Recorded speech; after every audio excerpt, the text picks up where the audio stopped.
Auf geht's! Heute werden wir ein Gespräch um einen Ausbildungsplatz simulieren. Wir haben einen Ausbildungsplatz in der Zeitung gesehen und haben jetzt Interesse bekommen und möchten uns darauf bewerben.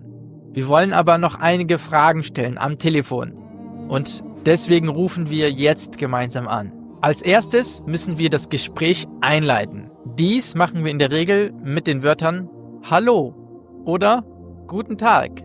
Als zweites muss man immer seinen Namen sagen. Mein Name ist Baraka. Du musst dein Anliegen klar und direkt formulieren. Nachdem du deinen Namen genannt hast, sagst du direkt, mit wem du sprechen möchtest. Zum Beispiel, indem du sagst, ich würde gerne mit Herrn Schmidt sprechen. In der Regel wirst du dann gefragt werden, worum geht es denn?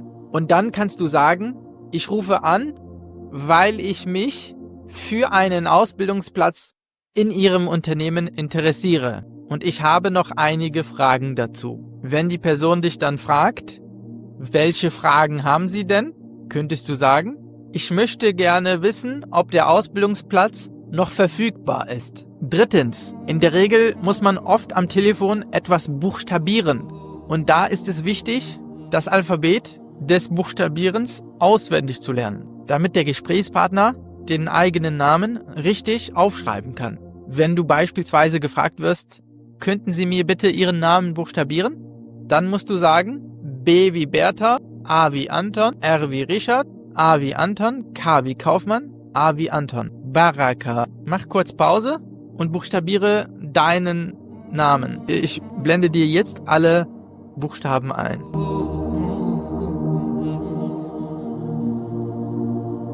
Nachdem du das Gespräch eingeleitet hast, mit Guten Tag oder Hallo, und du dich mit deinem Namen vorgestellt hast, gegebenenfalls auch buchstabiert hast und dein konkretes Anliegen genannt hast, kommen wir zum vierten Punkt. Verständigungsprobleme.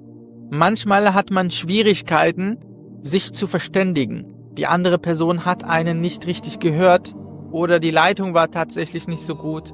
Und da musst du dir einfach folgenden Satz merken, wenn du etwas nicht richtig verstanden hast.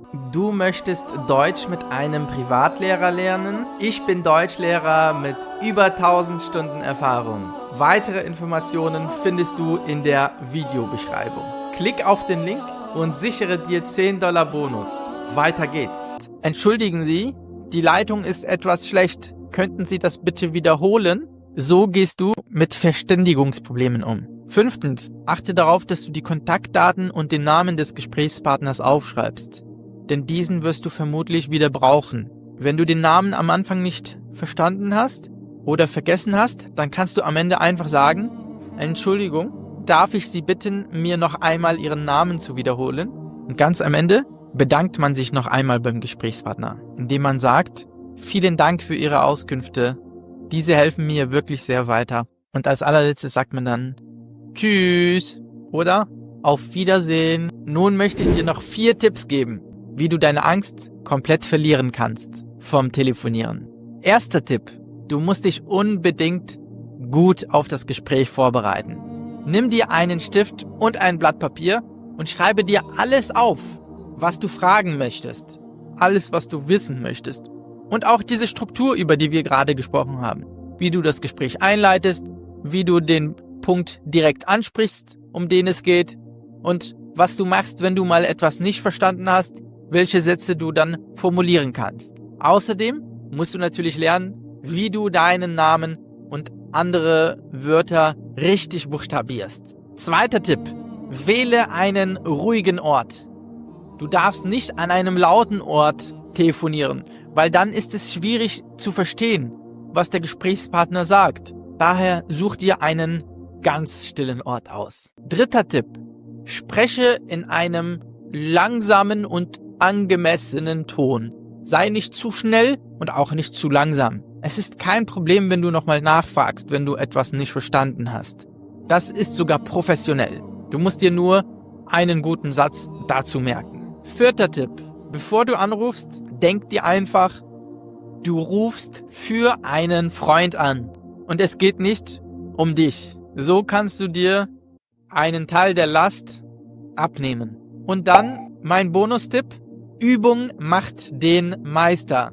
Das heißt, du musst es einfach regelmäßig üben. Und du hast einfach keine andere Wahl. Du lebst jetzt in Deutschland oder du wirst bald in Deutschland leben und du musst oft Telefonate führen. Daher übe es einfach und mit der Übung wird es automatisch leichter für dich. Lass dem Video ein Like da und abonniere den Kanal. Wenn du ein Telefongespräch simulieren willst und dieses Sprechen vorher schon üben möchtest, Welche Sportarten machst du denn gerne? dann kannst du mit ChatGPT ein Telefonat simulieren, bevor du ein richtiges Telefonat hast. Wenn du wissen möchtest, wie du das machst, dann schau dir mein Video an, wie du mit ChatGPT alle Situationen simulieren kannst. Klick auf das nächste Video hier.